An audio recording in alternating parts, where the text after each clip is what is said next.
بسم اللہ الرحمن الرحیم۔ حضرت ابو ہریرہ رضی اللہ عنہ سے مروی ہے کہ اللہ کے نبی صلی اللہ علیہ وسلم نے ان کو زکوٰۃ کے مال پر نگران مقرر فرمایا۔ ایک شخص آیا اور مٹھی بھر کر جانے لگا۔ انہوں نے اس شخص کو پکڑ لیا تو اس شخص نے عذر کیا کہ میں محتاج ہوں، میرے ذمے اہل و عیال ہیں اور میں سخت حاجت مند ہوں۔ حضرت ابو ہریرہ رضی اللہ عنہ نے اس کو چھوڑ دیا۔ صبح ہوئی تو اللہ کے نبی صلی اللہ علیہ وسلم نے ان سے پوچھا کہ وہ تمہارے قیدی کا کیا ہوا؟ انہوں نے کہا کہ اس نے حاجت بتائی تو میں نے اس کو چھوڑ دیا۔ آپ صلی اللہ علیہ وسلم نے فرمایا کہ وہ دوبارہ آئے گا۔ چنانچہ وہ دوسری رات بھی آیا اور مٹھی بھر کر جانے لگا تو حضرت ابو ہریرہ رضی اللہ عنہ نے پھر پکڑ لیا۔ اس نے پھر وہی اپنی حاجت و ضرورت کا اظہار کیا تو انہوں نے پھر چھوڑ دیا۔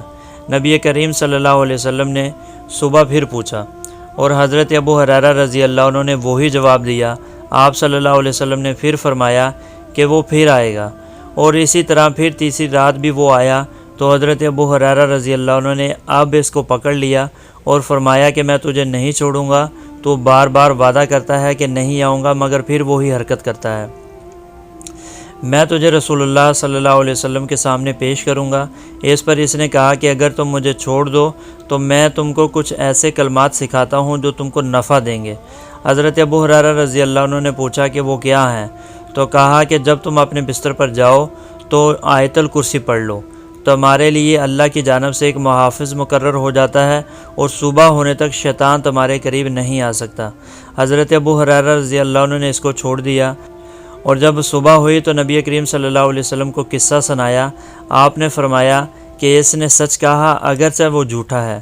کیا جانتے ہو وہ شخص کون تھا؟ حضرت ابو ہریرہ رضی اللہ عنہ نے کہا کہ نہیں۔ آپ صلی اللہ علیہ وسلم نے فرمایا کہ وہ شیطان تھا۔ اللہ تعالیٰ سے دعا ہے کہ اللہ تعالیٰ ہمیں بھی آیت الکرسی کا اہتمام کرنے کی توفیق عطا فرمائے۔ دوستو، ہمارے چینل کو سبسکرائب کر لیں اور بیل آئیکن کے بٹن کو پریس کر لیں تاکہ ہر انفارمیٹیو ویڈیو سب سے پہلے آپ کو مل سکے۔